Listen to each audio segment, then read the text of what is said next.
सत साहेब जी।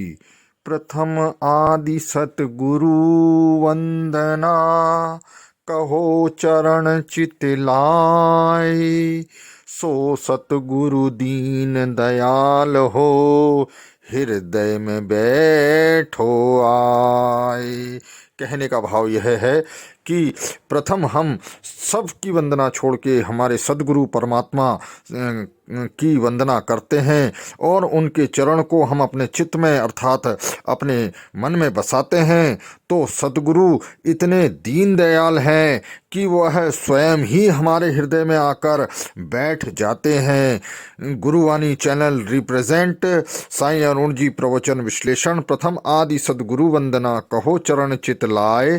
सो सतगुरु दीन दयाल हो, हृदय में बैठो आए।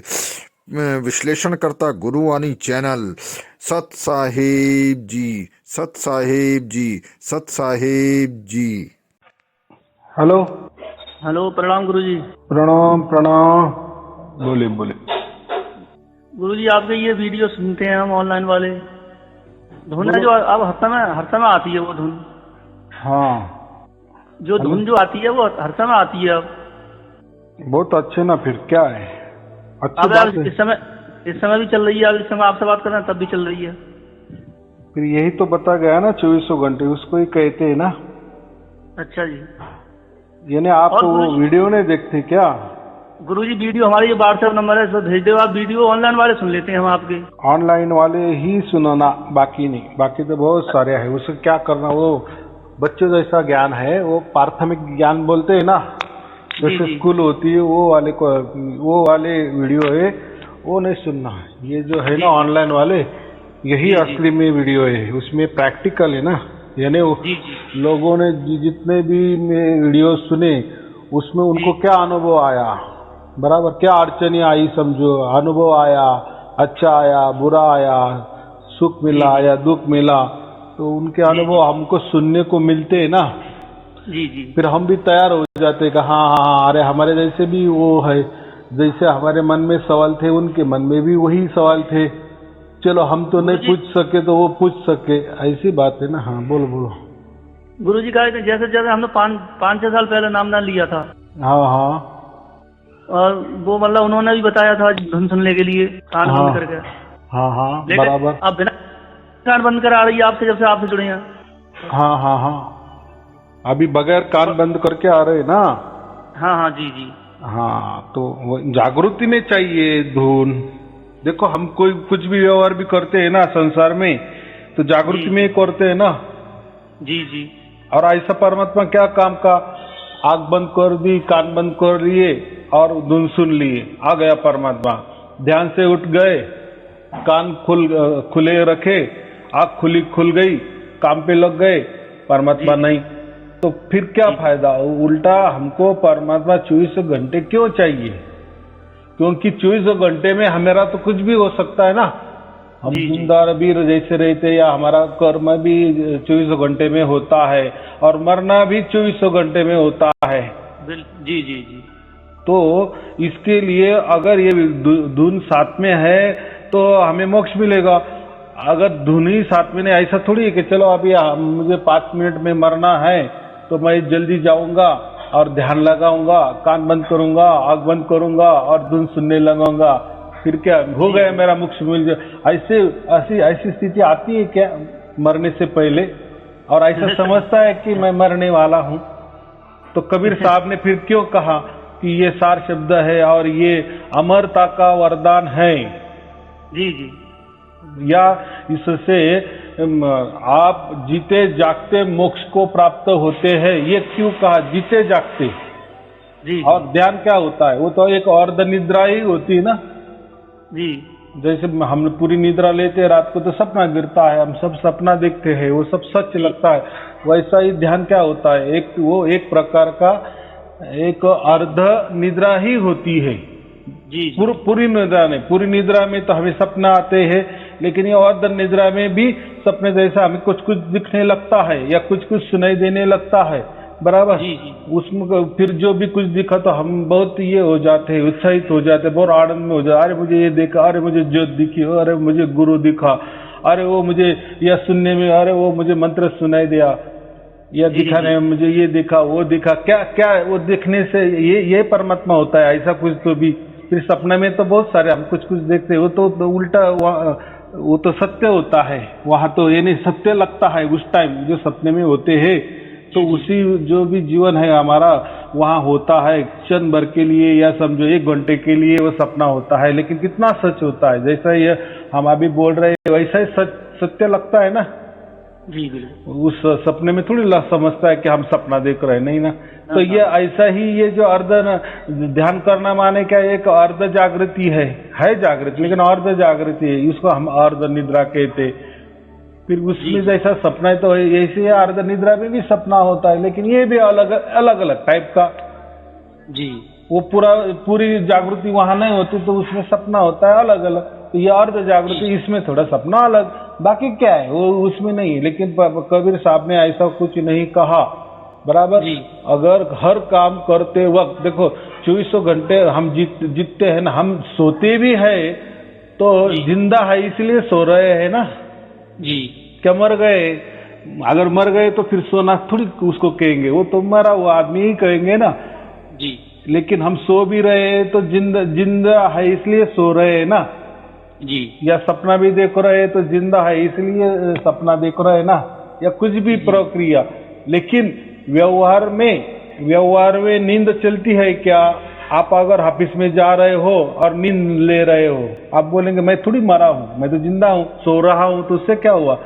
आपको रखेंगे क्या नौकरी पे? अगर कुछ भी व्यवहार करना है उसमें सोते रहेंगे तो ये निकालेंगे ना आपको नौकरी से। या आप ध्यान करने लगे, गए ऑफिस में ध्यान करने बैठे, वो बोले अरे वो ध्यान तो वो रखेंगे क्या? या ध्यान से कोई व्यवहार होगा क्या? संसार चलेगा क्या? नहीं चलेगा ना। तो संसार के लिए भी जागृति चाहिए, तो परमात्मा के लिए क्यों अर्ध जागृति चाहिए या सोना चाहिए? बराबर कि नहीं? तो बहुत सारे लोग क्या करते हैं, वो जो योग निद्रा होती है ना, योग निद्रा भी करते हैं। देखो एक्चुअली ध्यान क्या है? ध्यान ये ऐसा इसीलिए है कि ये जो मन है ना, मन एकाग्र करने की विधि उसको ध्यान कहते हैं। ऐसा ध्यान हमारा होता नहीं ना एकाग्रता जागृति में, बराबर। क्योंकि जागृति में हमारे कहते हैं ना पूरे दुनिया अपने दिन भर 60,000 विचार आते हैं मन में, हमारे 24 घंटे में 60,000 विचार आते हैं, तो इसलिए उसमें नहीं रहता। लेकिन ये क्या करते हैं कि नहीं, अगर हमको परमात्मा को प्राप्ति करनी है ना, ईश्वर की प्राप्ति करनी है, जो भी जिसकी भी प्राप्ति करनी है, तो उसके लिए मन एकाग्रता चाहिए, बराबर। और फिर मन एकाग्रता के लिए हमको क्या करना पड़ता है? एक तो सोना पड़ेगा। देखो हम सोते भी है तो कब सोते? जब हमारा मन पूरा जीरो हो जाता है तभी हमको नींद आती है ना। नींद आती। विचार हो गए तो कैसा आएगा? विचार माने फिर जागृति हो गई। वैसा भी ध्यान में भी क्या होता है, हम तो जागृति रहते लेकिन अर्ध जागृति हो जाती है जी, बराबर। तो ये फिर ध्यान में जाते हैं तो क्या करते हैं हम, वो जो अर्ध जागृति ना उसको भी जीरो करने की कोशिश करते हैं, यानी जागृति में सोने की कोशिश करते हैं, उसको कहते हैं ध्यान। लेकिन कुछ भी हो वो सोना ही है। और ज्यादा से ज्यादा क्या प्राप्ति हो जाती है? हमारा मन एकाग्र हो जाता है। फिर मन के एकाग्र होने के जो फायदे है वो हमें मिल जाते हैं। थोड़ी शांति लगती है, थोड़ा सुख मिलने लगता है, थोड़ा अच्छा लगता है, बराबर। अरे मैं ध्यान करता हूँ ना तो मुझे बहुत फ्रेश लगता है, बराबर, फ्रेश लगता है। लेकिन कब फ्रेश लगता है? जब आप ध्यान करोगे तब, बराबर। तो हर टाइम तो ध्यान करने का टाइम तो नहीं आएगा ना, यानी वो शांति पाने के लिए, वो सुख पाने के लिए, वो आनंद पाने के लिए, वो शांति पाने के लिए आपको ध्यान करना पड़ेगा। यानी वो हो गया एडिक्ट। जैसे आप ध्यान से उठे, आपकी शांति गुम हो गई, आपका आनंद गुम हो गया, आपका सुख गुम हो गया। तो ये ऐसा इससे ये थोड़ी ये करना है, ऐसा थोड़ी परमात्मा होता है। या मैंने तो अभी मरण का उदाहरण दिया ना, मरना। अगर हमें 5 मिनट में मरना है, हमको मालूम हो गया कि अभी 5 मिनट में मरने वाले लगे, हम ध्यान में बैठेंगे। अगर हमको मरना है, यही विचार से इतना विचार बढ़ जाएगा, इतना विचार बढ़ जाएगा, तो हमको वो 5 मिनट वाला मरने के पहले हम मर जाएंगे क्योंकि कितना उसका डर रहता है। तो क्या मन एकाग्र होने वाला है और क्या ध्यान में बैठने वाले हैं। बराबर, ये लोग कहते हैं ना ध्यान में बैठो, फिर ध्यान में परमात्मा आएगा, सदगुरु आएगा और आपको ये करेगा, या मंत्र की बात करो। हाँ बोलो बोलो। जैसे जो गुरु लोग कहते हैं कि भजन करने से या ध्यान करने से पितर जो होते हैं वो उनको भी मुक्ति मिल जाती है, ऐसा भी कुछ है? देखो ऐसा होता है जब हमें वो तो मुझे नहीं मालूम, वो भजन के देखो भजन के अर्थ भी बहुत सारे होते हैं। भजन को कोई सुमिरन भी बोलते हैं, कोई बोलते हैं भजन का जैसे ताल मृदंग बजाए, तबला बजाए, गाना गाए, भजन कोई भजन होते हैं ना गाने वाले, उसको भी भजन कहा जाता है। तो कोई किसको क्या कहते हैं, नाम का स्मरण करना, नाम स्मरण करना, उसको भी भजन कहते हैं।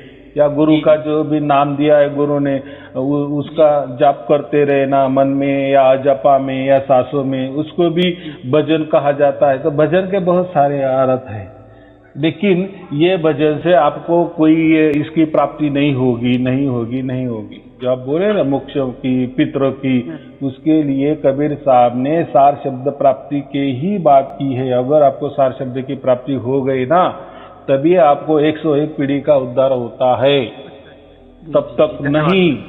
हाँ ये बात होता ही है जी। तो अब ये हमें ऐसे सुनते रहे। अब अभी आपसे बात हो रही है और आ रही है, धुन आ रही है बराबर। हाँ देखो मैं यही बोल रहा हूँ, अगर आ गई आपको बस, और आपने वो जो है मेरे प्रवचन सुनने जो बाकी है, समझो आपको, समझो अभी आपने 20-25 सुन लिए और आपको धुन की प्राप्ति हो गई, बराबर 24 घंटा हो गई। मैं तो कहता हूँ तो वही सार शब्द है, उसका प्राप्ति होता है। जागृति में आपको जागृति में आप समझ रहे हैं ना कि धुन चल रही है, काम कर रहे हैं तो धुन बाजू में चल रही है, बोल रहे तो भी धुन बाजू में चल रही है, इसको सार शब्द कहते हैं ना, जागृति वाला। लेकिन अगर ये बात है जागृति वाली, और अगर आपने समझो जो अभी ये जो तरकीब है ना, ये गुरु के सिवाय तो कोई नहीं देता। यानी ऐसा समझो कि ये जो धुन है ना, ये आपे आप आ रही है, ये कोई आपने नहीं बनाई। जैसा ध्यान में आप बैठते हो तो उसके लिए आप तैयारी करते हो ना, आपका शरीर लेके बैठते हो, मन लेके बैठते हो, तो उसमें ये बातें होती है। लेकिन इसमें ये बातें नहीं होती, ये आपे आप ही आती है और आपे आप ही जाती है, बराबर।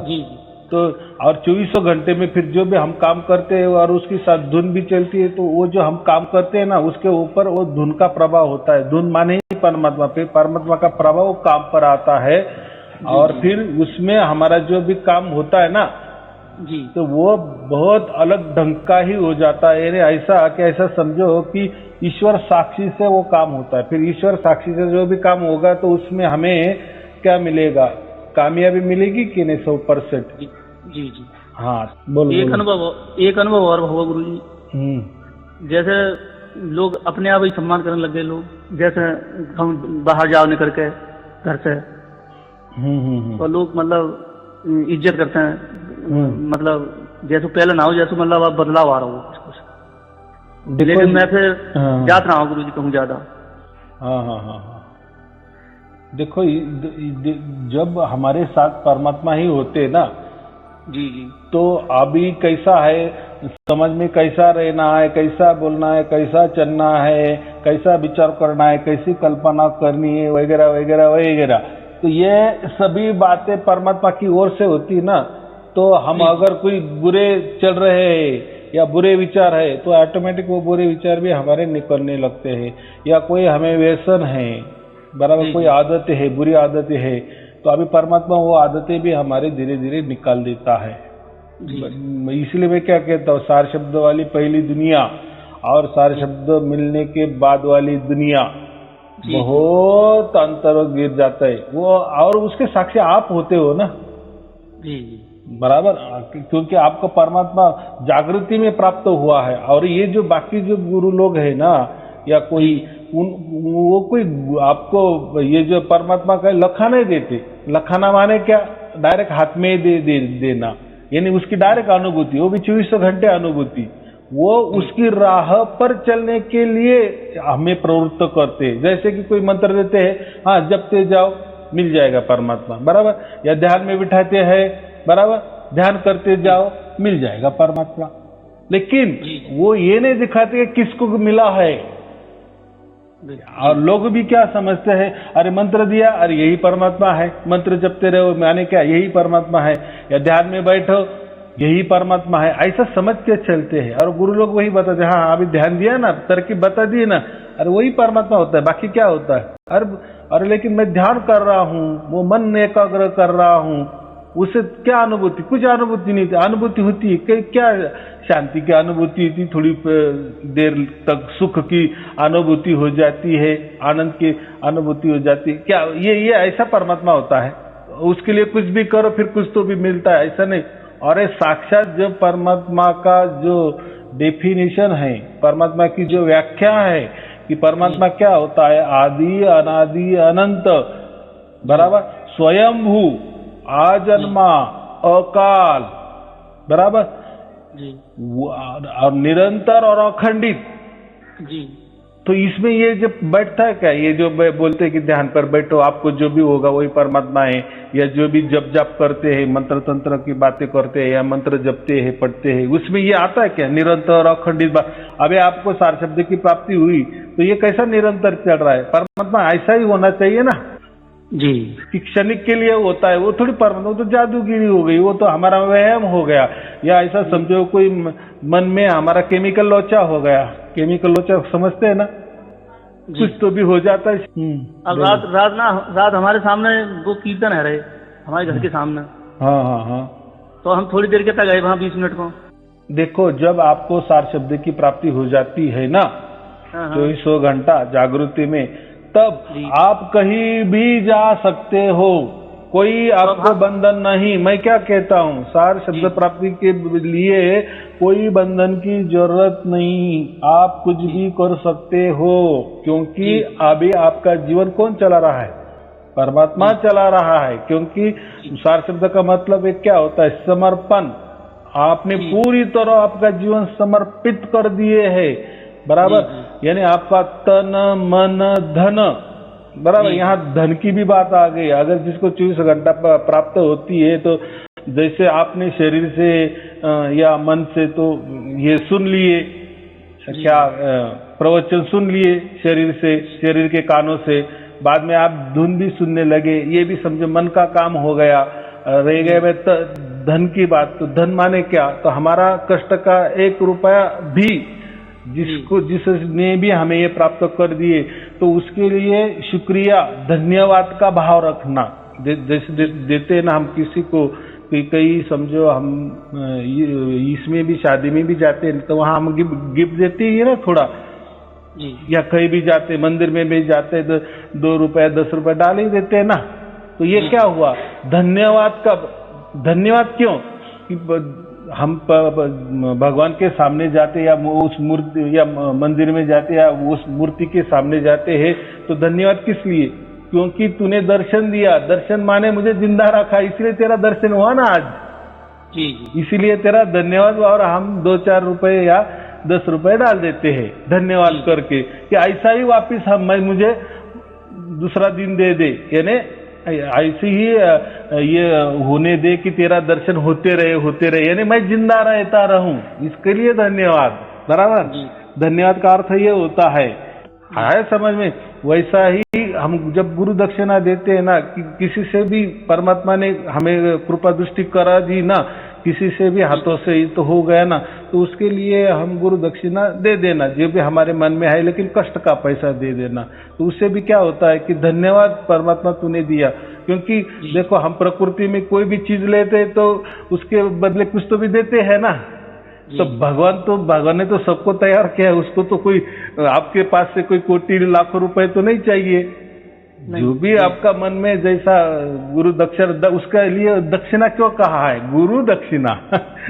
जैसे ब्राह्मण शादी लगाता है दोनों का, बराबर, दोनों पार्टी अब्जाधीश हो, कोट्याधीश हो, तो वो थोड़ी उसकी दक्षिणा 1 कोटि रुपए मांगता है क्या, अरे आप तो कोटि हो तो आप तो अब्जाधीश हो, और दोनों के लिए मुझे 1 कोटि दक्षिणा देने में क्या हर्ज है, ऐसा थोड़ी चलता है कि पार्टी बड़ी हो छोटी हो, उसने उसका काम किए ना, उसके काम के बदले वो ब्राह्मण जो होता है, पंडित जी होता है, वो उसका दक्षिणा ले लेता है, बराबर।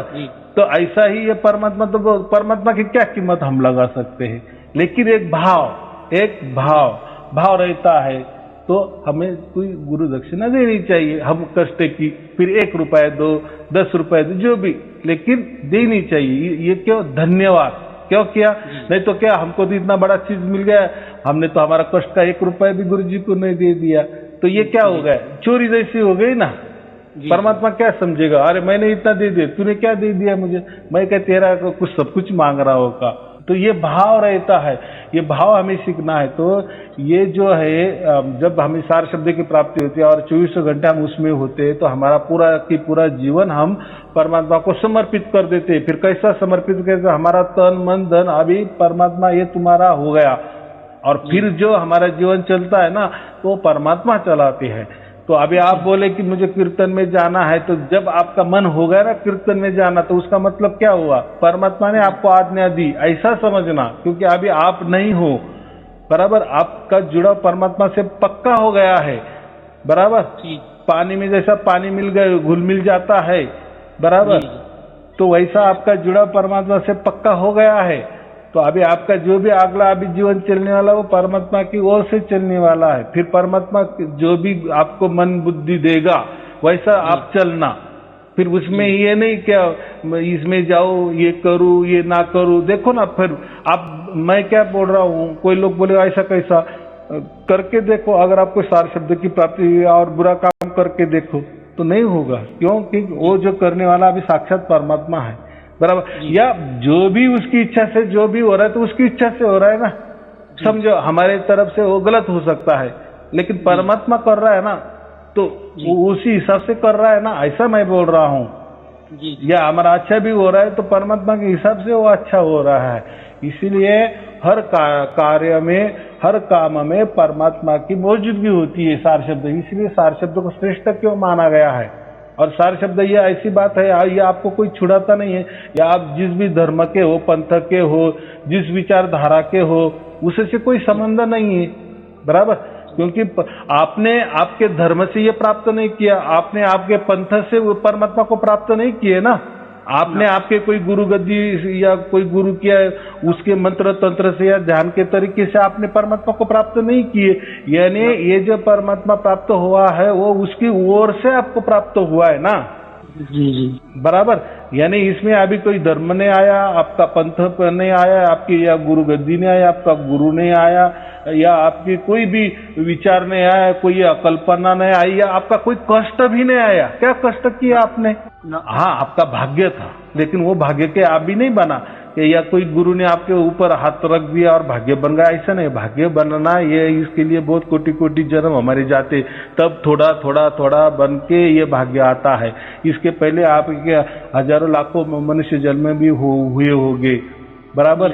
लाखों बार आपने 84 लाख फेरिए किए होंगे, अनंत बार आपने फेरिए, आपको क्या मालूम है। तो उसमें जो भी थोड़ा थोड़ा निचड़ हो गया ना, तब जाके ये आपको ये चीज मिल गई। और परमात्मा अभी वो जो आदि अनंत अखंड निरंतर और अखंडित परमात्मा आपके साथ आया है, वो तो है, वो तो सबके साथ ही है, लेकिन आप प्राप्त आपको हुआ ना।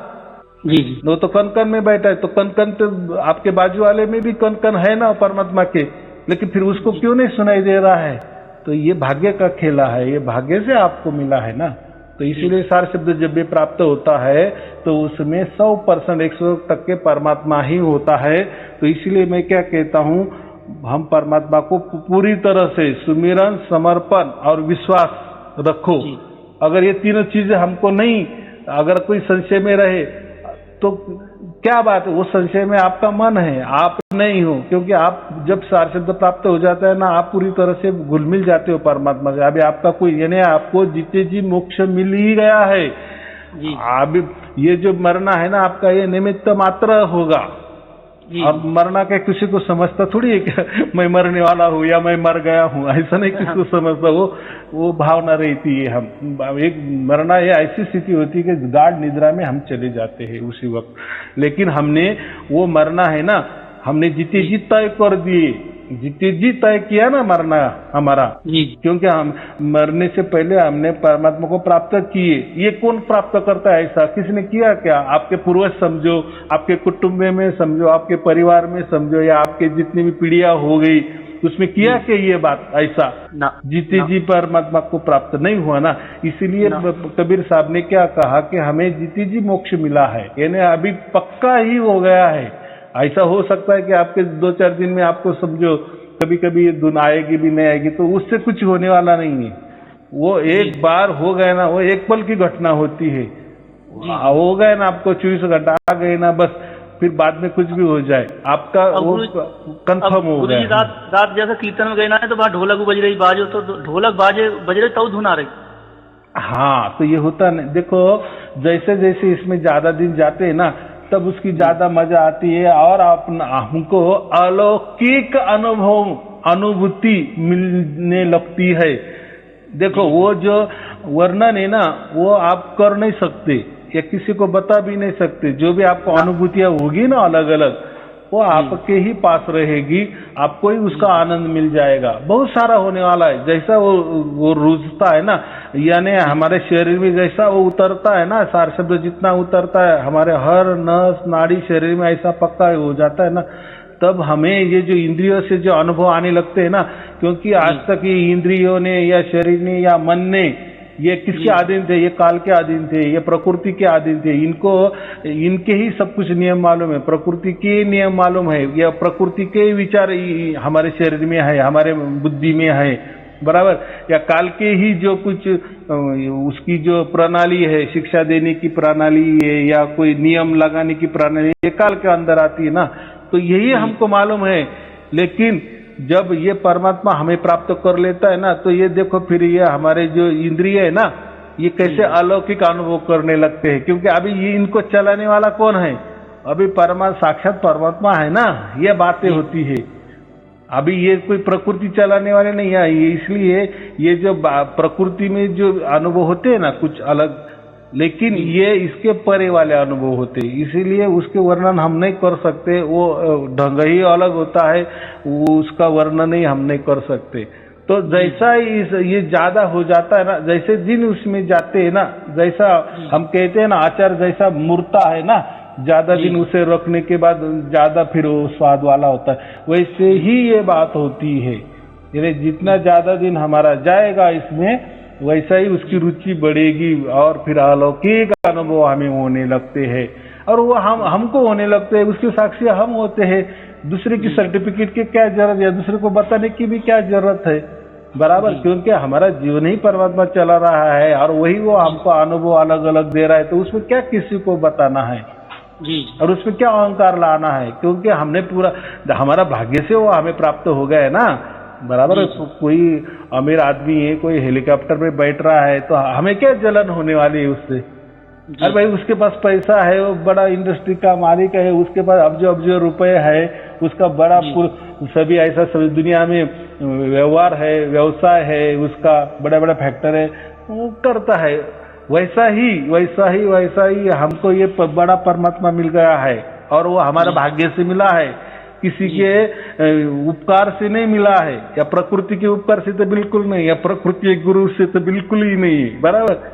ये तो काल के परे वाला मिला है, प्रकृति के परे वाले वो मिला है, या प्रकृति में जो भी कोई रहे ना, उसके बदौलत हमें वो प्राप्ति नहीं हुई। हमारा भाग्य से हमें परमात्मा मिला है, और वो भी मिला आपने नहीं मिला, वो खुद आपको मिला है। वो उसकी ओर से उसने आपको ये किया है, बराबर पकड़ा है। तो ऐसा ही समझना। सार शब्द माने, देखो सार शब्द के बारे में मैं ऐसा बोलते रहूं ना, 10-20 दिन भी बोलते रहूं ना, तो उसकी मैं ये नहीं कर सकता, ये अवर्णनीय है। अब देखो मैं जो भी बोल रहा हूँ तो आपको प्राकृतिक भाषा में ही उसका वर्णन कर रहा हूँ ना, क्योंकि मेरे पास दूसरी भाषा नहीं है। और जो भी अभी आपके साथ घटने वाला वो अलौकिक है, इसलिए आप उसका वर्णन भी नहीं कर सकते। उसका आनंद, वो जो शांति है, वो जो सुख है, वो आपको ही उसकी मिलने वाला है, क्योंकि वो आपकी चीज है ना। जैसे मैंने हेलीकॉप्टर का उदाहरण दिया ना, वो पैसे वाला है इसलिए उसे हेलीकॉप्टर वो मुझे मारेगा तो है पैसे। वैसा ही अभी हमें कोई सार शब्द मिला है तो फिर हमने उसके प्राप्ति के लिए या हमारा भाग्य इसके लिए हमने ना जाने कितने कोटि कोटि बरस जन्म हमने गवाए, तब जाके हमें हमारा भाग्य से ये मिला है। तो परमात्मा फिर सब सुख देता है हमें, सब अलौकिक ही दुनिया हमारी हो जाती है। आपका धन्यवाद है गुरु जी, बहुत बहुत हमारी तरफ से। कोई डरने की बात नहीं, कोई चिंता की बात नहीं। अभी इतना ही रखना कि सुमिरन, समर्पण और विश्वास रखना, और जो भी हो रहा है वो परमात्मा ही कर रहा है, यही भावना सदैव हमेशा के लिए रखना। चलो ठीक है, शुभ आशीर्वाद।